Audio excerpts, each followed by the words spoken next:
Ladies and gentlemen of the crypto space, we're live on a Friday, June 17th at 11:39 a.m. And finally, after a week of the flu and sinus thing, I have some mental clarity back, and we'll talk about something that's interesting. So there's two primary perspectives on how you people need to think about crypto markets. You have someone who has experience, someone who's been in markets, and that is the point of view, the point of reference, the perspective. And then you have a person that has no experience with investing and is trying to figure out the learning experience and how to start and what to do. And unfortunately, you can only speak from experience. So if you have no experience, it's not much to speak about. And and that means I have very little experience not being involved in the crypto space.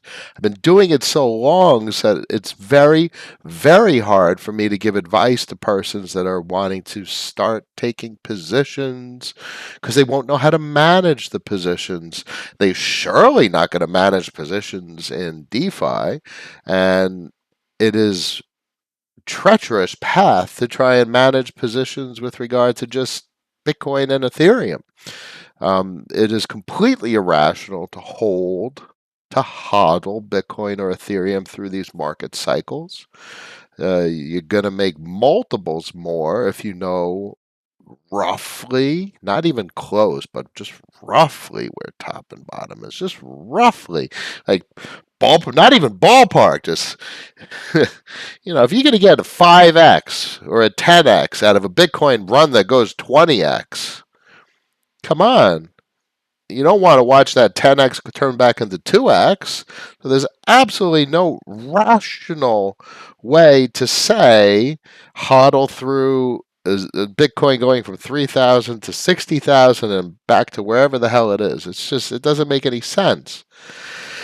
So I'm sorry, these are very difficult types of conversations that I have with myself, and I sometimes entertain with people that are trying to get involved with what to do with cash and capital.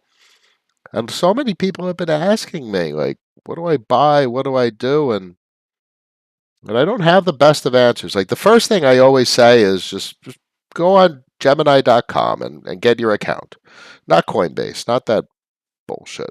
You go for institutional, and Gemini has proven to be the most regulated and so on and so. But who cares? You're not keeping your crypto on the exchange anyway. You're taking it off and putting it on a ledger. So just using it to buy a fiat on and off ramp that has banking services. So that's about it. And then the second thing I tell everyone is don't buy anything. Go on, but don't buy anything. And then I say, spend a couple bucks to experiment. Like, I'm trying to get people psychologically prepared for the concept of a purchase. But don't think of it, there's many ways to think of the allocation of capital. Sometimes I tell, like, we've talked on the stream for years now, and I've told people think of things as a purchase. Like, you no longer have the money, it's gone. You're never going to get it back. But you have is an asset, a piece of Bitcoin, a piece of Ethereum that you can in turn use to make money that'll get you capital back, that'll get you cash back. But so think of investments as a purchase. Now you own something, like you purchase a pair of shoes, a car you get money back, but you purchase something at a store. It's a purchase, and the way I think of investments is a purchase of something that has a capacity to pay you over time. Now that's an investment. And that's something that a lot of other folks, Lynn has been talking about that in some tweets lately, where that's a great definition of what an investment is versus a commodity or a security. Those are more specific attributes or characterizations. Whereas what is an investment and what is not? An investment is something where you expect to get a return, hopefully derived from cash flow. So then I tell people where I try and get people acclimated to merely departing from their cash. Purchase, have something, know what buttons to click. You really need to get accustomed to a hardware device. So it is very, very hard to get people acclimated to how to operate in this space effectively. And this isn't even, we're not even up to investment yet. I mean, literally, this is just the educational standpoint where I tell people to sign up for an account and spend $10. So at this place, so many people are overwhelmed. And isn't that's just a wild reality of the world we live in, that the vast majority are not prepared at all to engage with this very robust and complicated landscape of financial products and services, and it's not even just the traditional equities and stocks and bonds and whatever shit that they've packaged in traditional finance land. And now we have this whole realm of digital assets, and there's such a lack of education. It's horrible, and it leaves people in such a desperate financial situation. And I don't know entirely how to help, but I like to do often is step outside of the box. And I have all of this experience and all of these ideas and all this things that I talk about with regard to the financial markets. And then I try and think about, what does a regular person think of? And I can't talk the way I talk to you guys, the way I talk to regular people.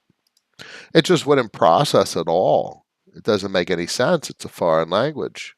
You can't talk to regular people about 10-year yields and the significance of these lines and what's going on with what I would argue the derivatives market post '08, which arguably has a different structure and has different implications for the way sovereigns can manage their debt systems. I mean, this chart speaks everything: a resistance, flip support, and a higher high. You realize this has the trifecta of bullish confluence, resistance, retest, support held, and a higher high print. And now to top it all off, the higher high print is showing previous resistance, flip support. You can't make this shit up. So how am I supposed to talk to people about investments? I don't know. So that the start of the stream, I that was one of the two things that I was going to talk about today. The general public and some experiences I've had of late on trying to talk with people about what to do with money. But the other one was about, what do I think about the markets? What do I think about regulation? What do I think about the concept of investments? And obviously, I'm coming at all this shit with maximum rationality engaged. So I've been in these markets for how many years? These are the markets that I'm most comfortable with. It's not equities markets. I'm equipped for this kind of volatility. Doesn't really phase me much. Um, I wouldn't deploy this kind of capital to equities markets. I don't trust it because I'm not in control of it. And yet detractors of the crypto space have all sorts of interesting arguments. And I think of it from a rationality standpoint, and they must. I don't entirely understand it, because there's such a meaningful thing to be able to own your own assets and not have to log in with the username and password to a Fidelity website. Uh, the counterparty risk and trust and not permission, well, permissionless access, but the transparency of how blockchain is secured, where it's a private key, but a private key is just, you know, you really should look up on YouTube how blockchains are secure with big numbers, because it's just open. Blockchain is completely open, but the numbers are so big that it's inherently secured. It's a fascinating uh, uh, science to fully understand. So I don't fully appreciate the way detractors look at the digital markets.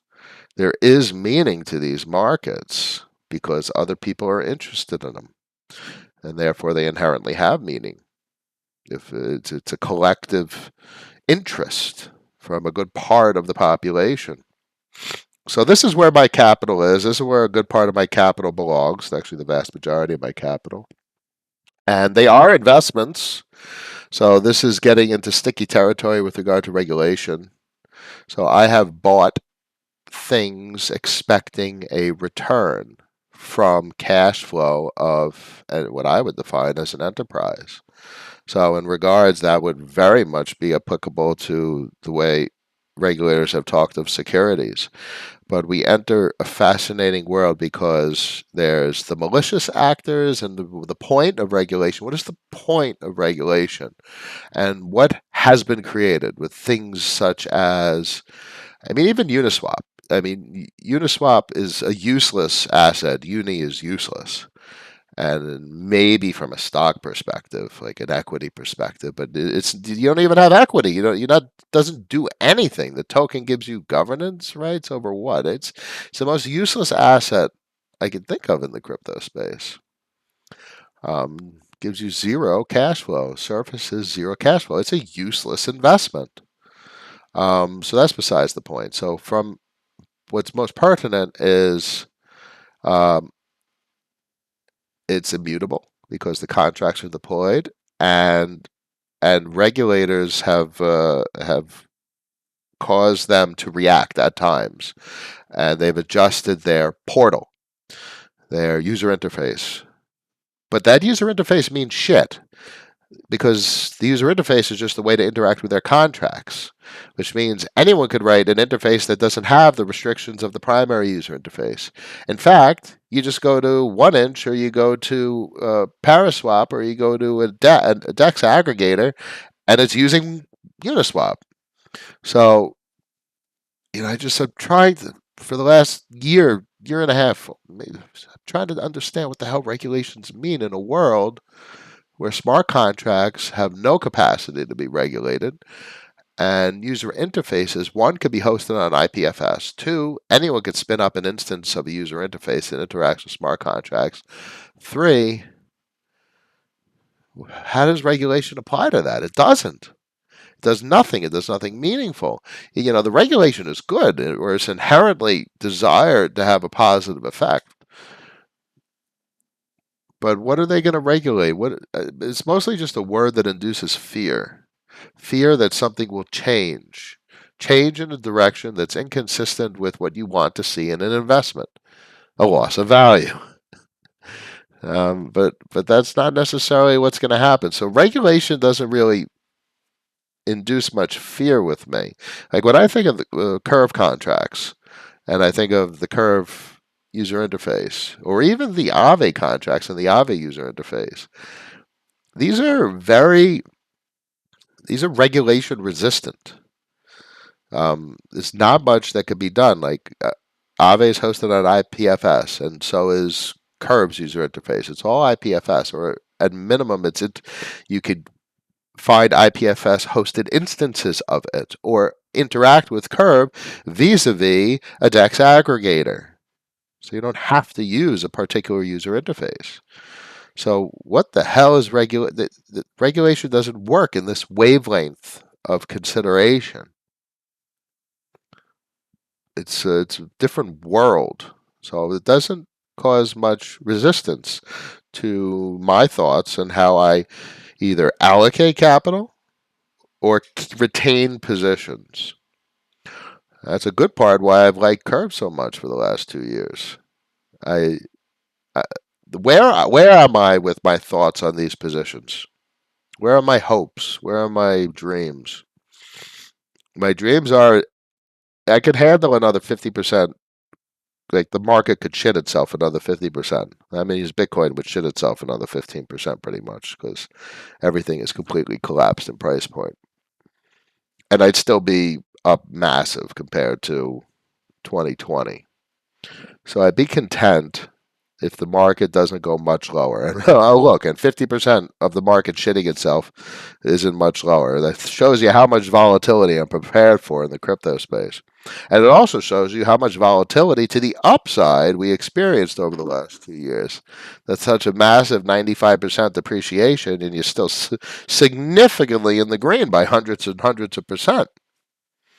So, what's different?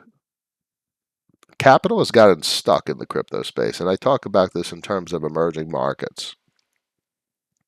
There's billions of dollars that are stuck in the crypto space, and not the same way they were stuck last time. They're stuck in these DeFi protocols and stuck voluntarily, and then stuck also because of capital controls. It's a fascinating system that didn't exist in 16, 17, or crash in 18 and 19. Didn't work like this back then. So it's very different this time. Price depreciation isn't different. Liquidity being drained from the system isn't different. Less liquidity being drained compared to what entered isn't different, because the same thing happened in 16 and 17. More capital got stuck in the system, which is why Bitcoin had a higher low. And so did, that was simple as that. Except I think there's a significantly higher low with regard to capital that gets stuck in the system this time, which is why the emerging market analogy is so incredibly applicable and just makes so much sense. I find it so interesting. Capital flows into Brazil, and there's a financial crisis around the world, and everything flows into dollars. Except Brazil exports a lot of commodities, so capital goes back to Brazil, even though the dollar is super duper strong. So there's still a lot of reason for capital to stay sticky inside the Brazilian market. And that's very similar type of conversation that we can start to have with the crypto space. Why? Because that's exactly what's happening. Capital flowed into the crypto space massively. Everything got extremely inflated. Financial crisis, the liquidity turns. It's really like Luke Gromen, the way he says about the Fed, the economy on, economy off, but that's besides the point. So the financial crisis right now is that the Fed turned the economy off. So economy off, dollar strong, everything's flowing into the dollar, but look at the capital that got stuck in the crypto space, just like an emerging market. And it got stuck here because it has velocity. Velocity, as per historic definition, commercial banking capital creation process, double entry accounting. And that's what everyone's criticizing with Celsius getting all frisky and blowing up in 3AC. Okay, so they went out far on the risk curve. They blew themselves up. What are the regulators going to nanny state the shit out of everybody from blowing themselves up? Yeah, obviously they want to mitigate systemic risk in the financial system. So there's good intention in regulation, but it doesn't mean what's happening here needs to be stopped. Just needs to be understood for what it is. And what is it? It's identical to any other market. Velocity, double entry accounting, commercial bank money creation process. Except it's profoundly different because you have disintermediated forex markets, the exchanges. And that's what I love. That's what I saw, and that's what I see, and that's what I love. I love the ownership of that investment that they'll probably want to label as security that cannot be registered with the SEC because there's not a human being. It's a fucking contract on a goddamn blockchain, distributed blockchain. So what does that even mean? What are they going to regulate? They're going to want to label something a security that can't even be registered because there is no human that's responsible for its operation. It's not an enterprise. It's an enterprise, but it's not an enterprise. So that's what we're heading into. That's probably half the reason Curve's my most favorite capital allocation, because it's probably a damn security. But what are they going to do about it? The hell? And it doesn't mean it's a bad thing. They want to register it, but it's a contract. So how do you register a contract? So all right, so regulators come up with something, figure something out. What does this mean? What is the reality of the situation? What is the reality of this investment? What's the reality of this product?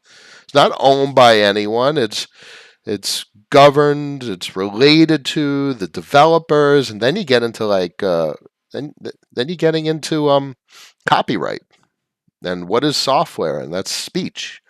So this is treading on very historic uh, conversations that end up in court all the time. Like software is free speech. Very interesting stuff. So, so what is the best result of all this in the next 1-2 years? Plumbing breaks, Fed turns economy back on, economy on, economy off. So curve doesn't go down much from here, I would hope. I'd like to see it retain this price point. Give it. So I bought a little bit more at 66 cents. Let's see if it holds around here. I mean, this is significant depreciation, all things considered. The last time it was in this price region, the conditions of the market were very, very different. Um, this is the reason for it to appreciate after the significant run of depreciation was very speculative. Like there wasn't Dow voting, there wasn't a lot of VECRV action. There certainly wasn't a convex back here in the end of 2020. So that's when we were here. That's the last time we were in the 60 cents range. We weren't here during summer of 21, DeFi summer. Maybe this was the end of DeFi summer, September. September of 20. Anyway, so it's complicated to go through what happened during these time periods. Suffice it to say, we're in a price region where it was a very different market condition the last time we were in this price region. What does that mean? I don't know. Does it mean I hope it doesn't go down? Sure. Does it mean that it's still a productive asset? Very. It's cranking out 50-60%. VECRV is cranking out 50-60% vis-a-vis the Warden. If any room opens up on these quests, that'd be nice. And as long as CVX holds on to some of its price point, Convex still bribes on Vodium. So Stargate threw up a bribe last week. Let's see how well that price point holds up over the next week. It's a very depreciative asset. But if you go to Convex, Vodium, Convex throws up the bribes, but these bribes have significantly depreciated. They're less than a penny per VCRV, which is still very meaningful. I mean, if my position could generate $4,000 or $5,000 a week, I mean, I have no right to complain. It's an interesting reality that in the bearish of bearish markets, these assets are still extraordinarily productive. So that's very different than last time, is it not? And that's firsthand experience of it being extremely different than end of 2018 and all of 2019. You got jack shit. Nothing happened in 18 and 19. It was a dead market, liquidity drain, everything sold, nothing was productive. There was no reason for capital to stay sticky in the system. There was nothing going on in crypto in end of 18 and 19. It was dead. What's going on right now? What's going on right now? That's the gauge weight. Let's compare right now to like end of 18. $690 million in volume, like deposits. Curve owes me $2,000. End of 18. Imagine a protocol giving you $2,000. $2,000 from what? From masternode inflationary yields that evaporate into nothing? No, this is $2,000 from protocol transaction fees. This is a goddamn enterprise that has $5 billion in deposits. Yeah, it's a little different than 18. So it's different. It's very different. It's remarkably different. So these are the reasons um, why capital is going to remain sticky. Here, let's answer some comments and questions, and let's see what we could do for you guys today, aside from me showing you what's going on my side. Raul, Pock Angel, some cash on the side. Personally, like if I had cash, I don't know, curve at 66 cents, could it go down lower? Sure. Could it go higher or lower? Can it go anywhere but stay where it is? Yeah. Can it depreciate further? Of course. I don't know. I hope the bribes stay. I hope convex doesn't depreciate much further. That's a nice buy to see right there. I'd like to see it stay around over $3. I'd like to be able to retain a couple $1,000s a week in income from VCRV bribes on Vodium. Convex bribes have already evaporated into nothingness. That's getting like $2,500 every 2 weeks. This is nothing I should be complaining about again, and I should be appreciative that it exists. But I'd like these numbers right about now to not get much worse.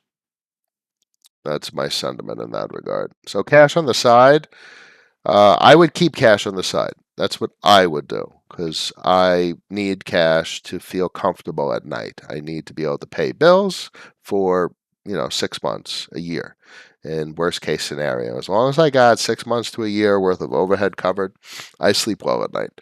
So that's my sentiment in that regard.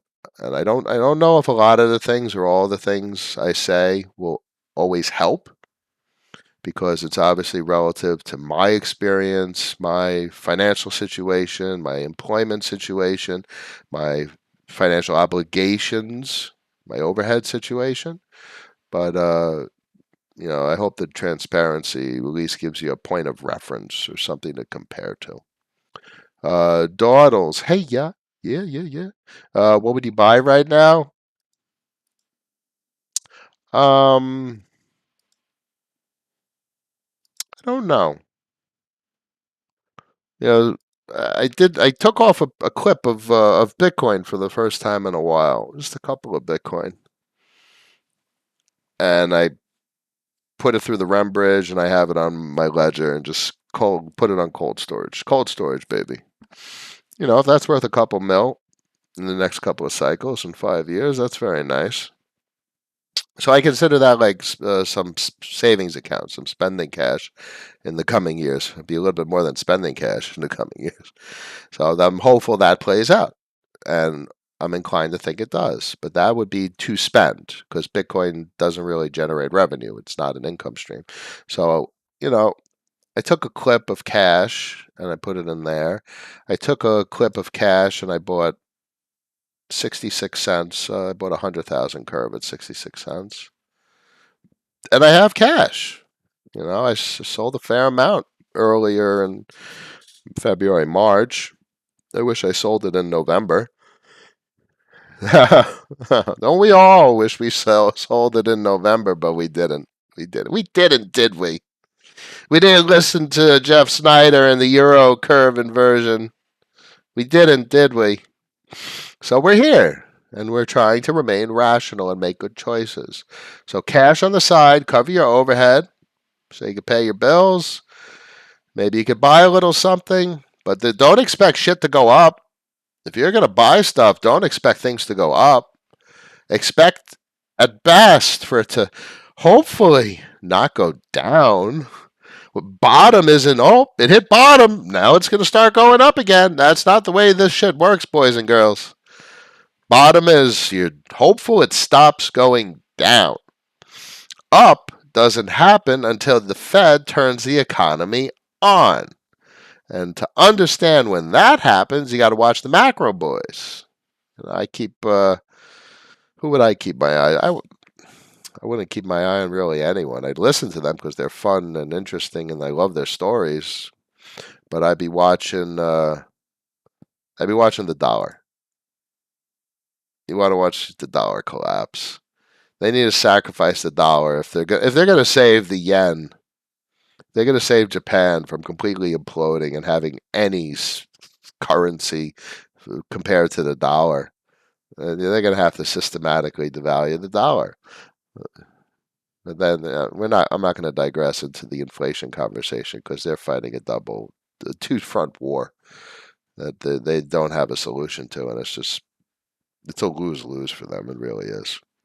Andrew, good to see you healthy, Captain. Haven't made a live one in a while. Pleasure to be here. Yeah, I feel better finally. It's been a heck of a week. Good to have you as always. Afternoon coffee time in a New York state of mind. Ooh, it's good stuff, baby. My man Dan's in the house. Good morning, Oliver, Muhammad. In between Ethereum curve or maybe wait for more pain. Yeah, just make sure you have enough cash. Don't fuck around with being able to pay bills. The last thing you ever want to be in a situation where you don't have enough capital to pay bills. So just remember that. Always cover your overhead significantly. Dwaddles, I sold everything recently except what I had in Celsius. Oh, goodness. Now you can't sell what's in Celsius, and I really hope they pull through. Well, at least you have the cash. You sold everything and you have cash, so that's good. Celsius, and you know, we've talked about them over the years, but they're not in a good situation. And that just proves one thing: not your keys, not your crypto. You don't have your own assets. You're not making your own decisions. Someone else is, and we'll see if they end up making good decisions and they're able to pull themselves out of this mess. Because if they're shutting down withdrawals, they're in a possible insolvency situation. So let's see if giving your keys to someone else turned out okay. All we know in hindsight. Um, Cash left is not to buy and just to farm for a good 5%. No, it depends. If your cash left on the side, Pock Angel, is 5 mil and you're farming at 5%, yay! It all depends a lot on portfolio size as well. Kingsley, Captain, how do we know roughly when to start buying? The easiest way to start buying is when the Fed turns the economy on. So the economy is currently off.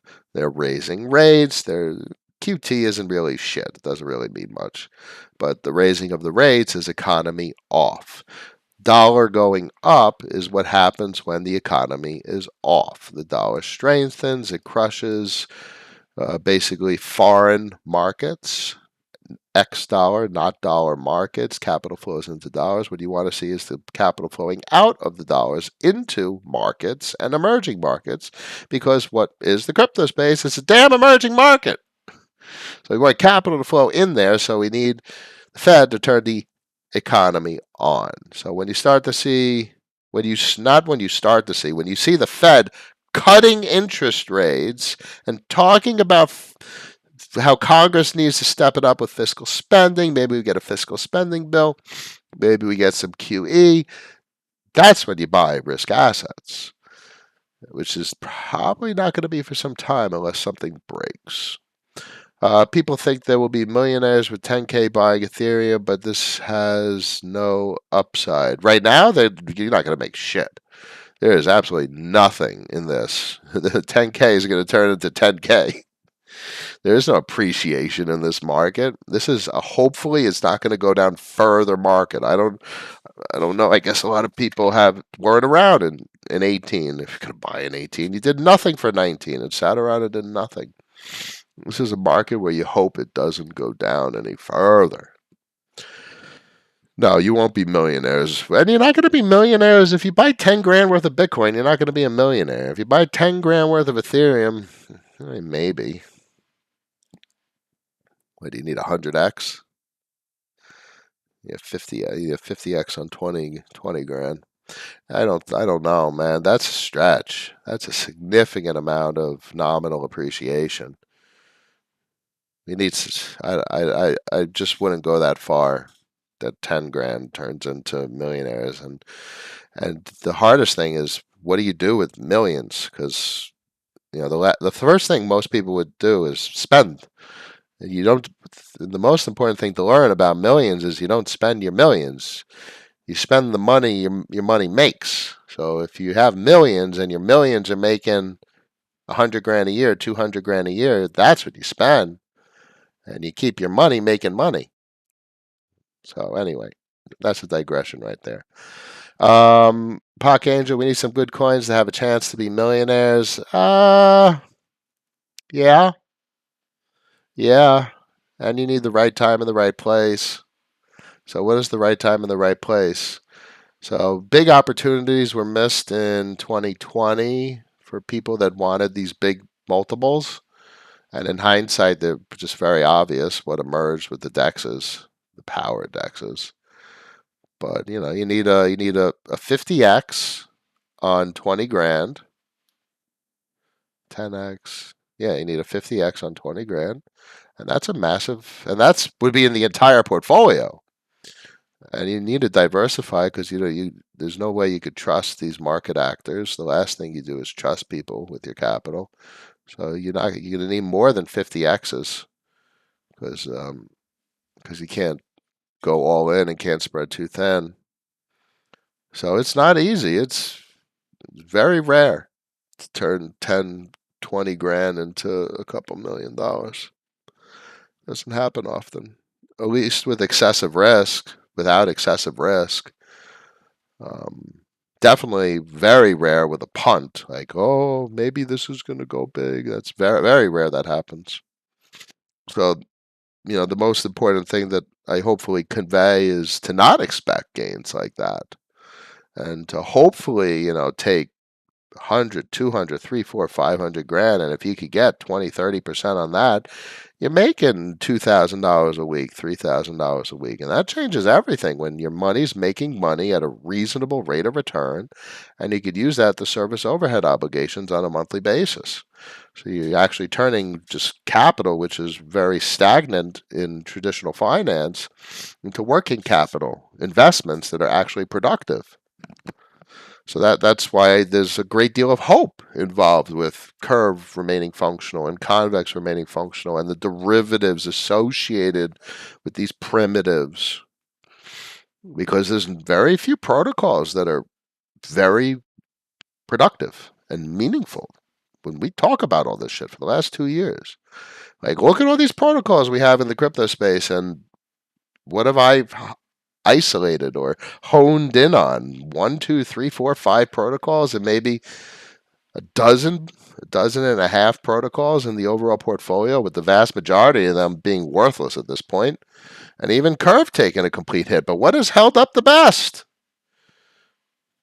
Even with this depreciation, the core of the portfolio was Curve. It held up the best. Through all of this madness, all these protocols getting completely annihilated, why has Curve held up the best, in my opinion? Because of how productive it is. It pays. And it pays from a sustainable source, from transaction fees and from bribes. And that's meaningful, especially in a world that doesn't have good investments. And as Lynn talks about, an investment is something that pays from ongoing cash flow operations or cash flow from ongoing operations. The big twat's in the house, my man. Hey, Noah, I'm better. Still a little bit of sinus action, but I'm better. Um, oh, I was sick. I was sick, Pock Angel. It was a bad flu and sinus week. I haven't had the flu in like 15 years. I must have been a kid the last time. Mix is in the house. A pleasure. What are the pine cones? The pine cone man's here. Been watching YouTube for a good year and a half. Glad to catch you live. Hope this finds you well. We can do better. Of course, we could do better. This is a bear market. And the most important thing is now to have information asymmetry, to understand what's different this time, what's going on in the macroeconomic situation, to understand the narratives of some of the smartest people in the room. Brent Johnson, why the dollar goes up, up, up, and up, and how Luke and Brent's thoughts are basically the same thing, and everything's going to reduce to a balance of payments and sovereign debt crises, and how the Fed is either on or off, and you don't expect anything to go up while the economy is off. We got to wait for them to turn it on. So these are great topics, and you can follow those gentlemen to really begin to digest their stories and their narratives, or you could just listen to me ramble on about how I've compiled their ideas into my framework on how I look at the markets. And I'm very hopeful that in hindsight, in a year or two, this compilation has served me well. And not only was I able to retain a massive amount of gains from 2020 onward, but in the coming years, there will be multiples. Another 10, 15, 20x would be very nice. Mick Bond's in the house. Instead of buying BTC whenever it reverses, I'm thinking of buying Ethereum and CVX to farm yield on the way up. How would you feel about that? Well, the question becomes you're purchasing an investment for what purpose and what multiple. So if it's something to liquidate for a capital gains, which is going to move more? Ethereum, CVX, Bitcoin, it's a hard choice. No one's going to be able to tell you, oh, Bitcoin's going to run 20x next time, and Ethereum's going to run 25, and CVX is going to run 10. Most people would say CVX is going to run significant multiples, but we don't know. There's no history to convex. Maybe MCRV runs multiples, or what is it, PY, or whatever the heck Tetranode's working on and redacted. And then there's other curve derivatives and SDCRV. These are very complex and powerful derivatives. What Stake DAO? Stake DAO was producing, or at least printing out, a very large number on curve. Load. Yeah, look at these boosties. 200% on SD. So that's Stake DAO locked FXX instead of like CVX FXS. So SDCRV is down at 25, but SDFXS is at 200%. But look at the TVL. There's no TVL.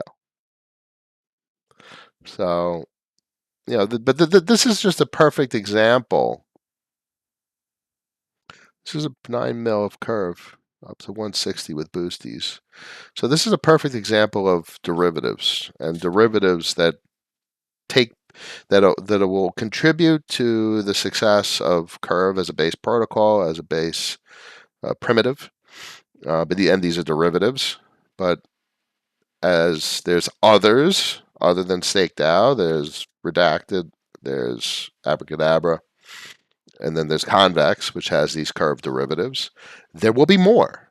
What do you think happens in the coming years? There's not less. There'll be more.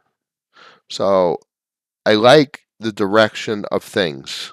We just need to see when the economy gets turned back on, capital flows back in, and then new protocols come online, new development is incentivized, there's new capital that gives people encouragement to build, and there'll be more demand. So I look forward to what we observed in the most previous cycle, which is the emergence of federation. And we caught that when we thought federation was going to emerge significantly on Phantom. Oh, man, that was a big flop. Man, I remember when Phantom had nothing. It was what, multichain.xyz, and there was literally zero liquidity. And Curve was one of the first pools or AMMs on Phantom, and there was nothing. There was zero activity. It was like 10 grand on the whole protocol. And then all this capital started flowing over to Phantom. It was wild to watch. Beethoven X, and what Balancer on Optimism. There's hope there. Hope. I don't like hope. I don't allocate capital based on hope. I allocate capital based on numbers, based on what people would say in traditional finance. What are the freaking numbers of the business? How much cash flow is running through the damn business? How much debt do they owe? And in the crypto space, guess what? There's no damn debt. These protocols owe not a penny. It's all profit. It's all cash. Curve doesn't owe a penny. There's zero debt. So you're looking at these things from a business perspective. They're completely solvent. So what's the most important thing? Survivability. So it's crypto survivability isn't really a debt burden unless the protocol has fucked up. but it's merely a case of being cash flow positive. That's it. Then there's very few protocols that are actually cash flow positive. So, how do you assess if something is survivable or has a degree of survivability? Well, that's not going to be the issue, but it literally just needs to be cash flow positive, which is not many protocols. Anyway. Eduardo, hey, Captain Rational, hope I am well. I am okay today, my friend. Pizza Trine. Do you follow any whales? Not really. Nothing that's interesting. I will see what Tetranode's working on, but nothing. I don't agree with all their investments. I've watched Andre over the years. I don't. It's you don't have to. I don't actually find anything they do interesting. Like I do my own thing. I do my own thing. I don't really follow anyone. I lead. I lead myself. Winter in trading. Good morning. One curious view. They can't get past it as a currency. It's a commodity. It's a currency, a commodity, a security. God forbid it could have properties of all of that. Well said, my friend. Well, we understand this. We understand that reality. Take a long time for other people to even begin to digest it. And there's scenarios where everything deflates and there's nothing left but dollars, but then there won't be velocity and then there won't be an economy. And there's the scenarios where they turn the economy back on and all the bells and whistles start working again. And all these DeFi protocols start functioning and producing money. So I look forward to that. And then we get to really assess what's a security and what's a commodity and what's a currency. Let them turn the system. Let them turn the system back on so we could really start to understand the properties of these protocols yet again. Maybe we'll have a little bit of regulation. That'd be nice. We don't need the extreme degeneracy that we had in 2020. DeFi summer on Uniswap was freaking degenerate. I mean, that was downright dirty. It was gross. It was like a mud pit or something. It was shit flinging Wild West. I don't know, man. Everything was a damn rug pull. It was really strange. Did you know? Did you know? And since DeFi started end of 2019, I have never been liquidated. I have never been rug pulled. And the only thing that has lost me money is excessive gas usage. Gas.wtf. Is that still a website?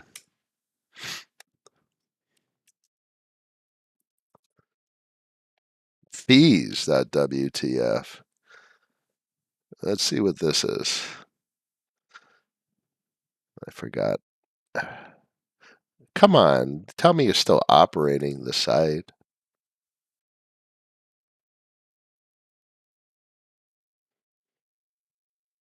That'd be nice if it loads. Come on. Come on, come on, come on, come on.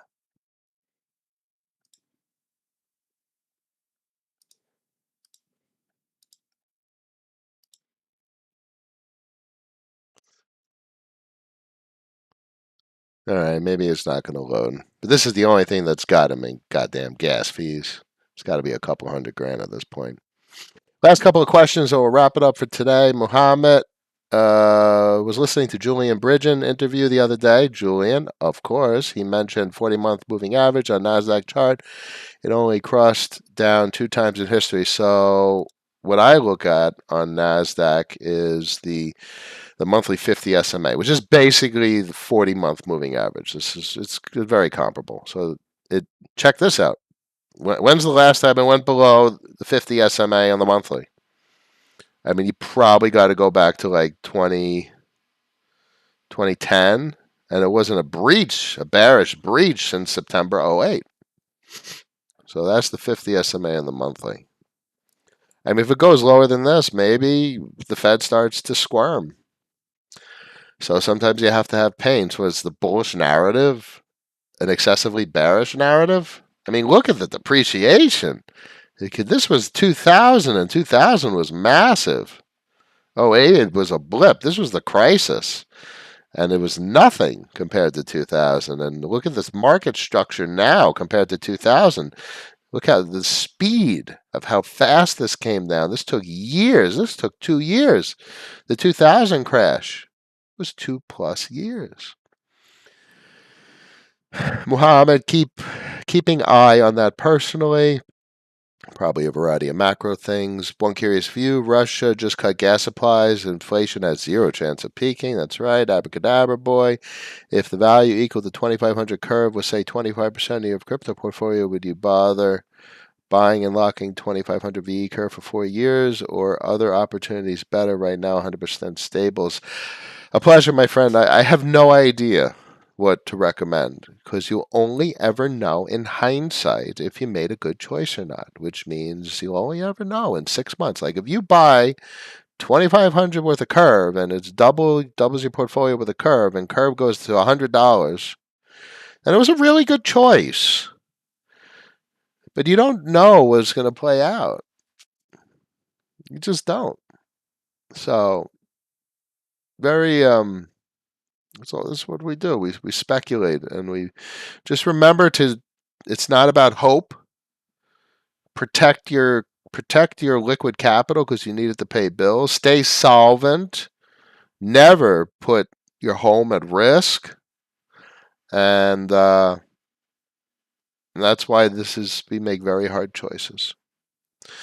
Soon we have bribes for Balancer too. Yeah, I noticed that. I have a little bit of a V bow position. We'll see if it'd be nice if bow went 10x on the money. That'd be nice. Mickman, your buys indicate that you think it's near the bottom, or is it just that you had too much cash? My buys indicate that I had excess cash that I had a rational comfortability with parting with. And two, I have a penchant for curve. And three, I thought this number was low. Low, relatively speaking, to the previous time that it was in this price region. So I'm like, okay, yeah, so a good part of what you say is the case. I had cash that's not needed for me to service my overhead obligations. I was comfortable with spending it. I don't think of it as something I'll ever get back, meaning I had $66,000 and I purchased something and I'll never have that cash again. Imagine a stack of cash. Imagine a damn 66 grand. 66 grand is probably a stack of $100 bills about this big. So I had that. I bought something. I don't expect to ever get that money back. I'm hopeful that it produces $1,000 a week. Less. If it produces 500 to $750 a week, I'll be quite satisfied with the position, with the purchase. And we'll see. I'll only know next year and in 2 years if these are good choices or not. Andre, hey Noah, do you think now is a good time to enter Ethereum with the cheaper gas prices? Gas prices don't mean shit. With regard to an entry, meaning don't take an entry just because gas prices are cheap. Gas prices will get very expensive. I expect gas prices to be very expensive on Ethereum, Arbitrum, Optimism, and ZK rollups. They're going to be a big deal because I expect gas prices to be thousands of dollars a transaction on Ethereum mainnet. Nobody will be operating on mainnet. I don't want to hear one person complain about gas prices in the next market cycle. There should be no more complaining. That was so annoying in 2020 and 2021. All that Ethereum's broken. It's got high gas prices. That was so annoying. Oh my god. Meanwhile, you didn't have Arbitrum, but you had the other chains start to pop up, and you even had was it ZK? Oh my god, ZK. There was some initial L2s, and people were still complaining. And then you even had limit orders. You had limit orders on 1 inch, and Maca had limit orders. There was no Maca back in 2020, but there was 1 inch limit orders, and people were still complaining about gas prices.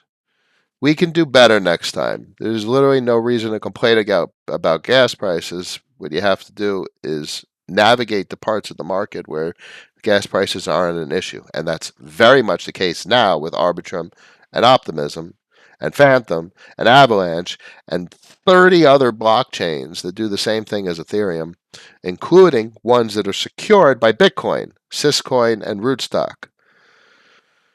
Bitcoin Ethereum networks or Ethereum virtual machine networks. I hope that helps. It's not the best answer, Andre. So I have no idea whether buying something is good or bad. I know the things that I like, and I happen to like CRV, and I like CRV better than a CVX because there's going to be a lot of CVXs now. CVX helped get CRV where it is and build a federation, but now there's what 4 or 5 protocols that are accumulating uh, voter escrow CRV. That's a lot. That's a federation. Winter and trading thoughts on GBTC and its discount right now. It's probably good for a lot of folks. I wouldn't buy it because it's a stock and it's a stock that's in custody by a third party. So I don't want that shit. I'd rather buy Bitcoin. Either buy or sell Bitcoin. I'm really not thinking about those derivative products. They're just not on my radar at all. I don't care if there's a discount. Mary got 5 stars. Hey, Cap, how do bonds work and why are they appreciating so much like you showed? It's the opposite. They're not appreciating, they're collapsing. This is the largest collapse in the bond markets since the 1700s. These are bond yields. So they're selling them. Dollars are bullish. So they're selling. So China's selling their bonds. They need the dollars because their economy's collapsing. In Japan, the yen is literally imploding, and ECB and the euro is probably going to have yield curve control at some point, and that's going to solidify the collapse of the euro. And once the euro and the yen have collapsed, there goes the DXY. So it's really eyes on the DXY to see if this thing rips towards 120. If anything, rips towards 120, it's going to just start to collapse risk markets. So I'm curious if we have a setup similar to 2000 in the dollar. So it doesn't have too many overtones the last decade, but 2000, this was bad. This ripped to 120 was a good part of why equity markets did what they did with the dot-com bust because of the dollar collapse. So what we really want is to see the dollar top out right about here for risk assets to hopefully put in a floor and stop collapsing. Last couple of questions. Winter and training thoughts on GPTC. I got you on that one. Mary, I got you. Winter and training. Curve topic. It's not degen. Focusing on stables. Hayes has that as a knock on CRV. Yeah. He's really smart. I like him, but I don't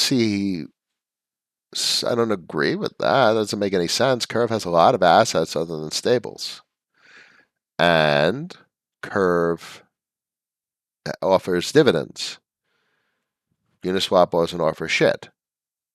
So I don't agree with his analysis, and I don't agree with the P&E of 108 because clearly that is not considering 50% bribes.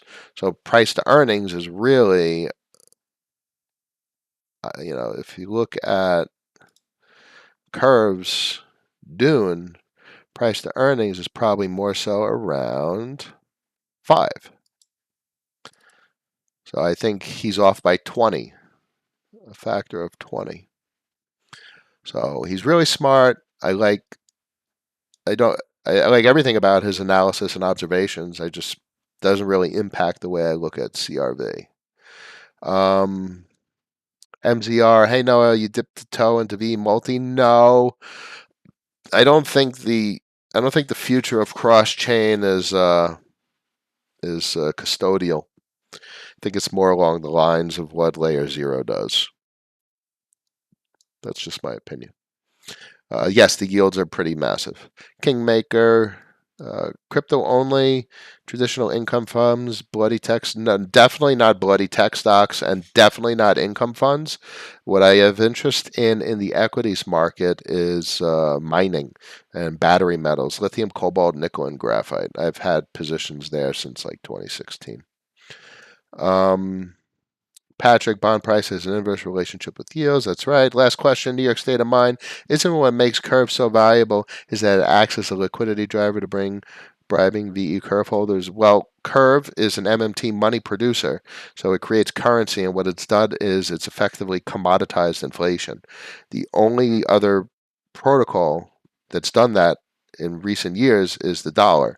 And the only way you could commoditize inflation is with a federation of market participants that are mandated to buy it.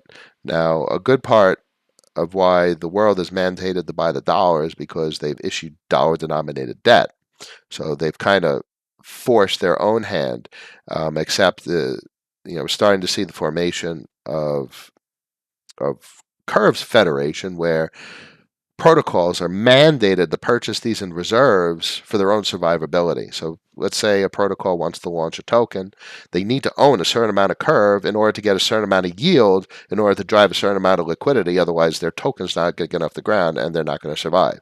So it's kind of like a little bit of a membership.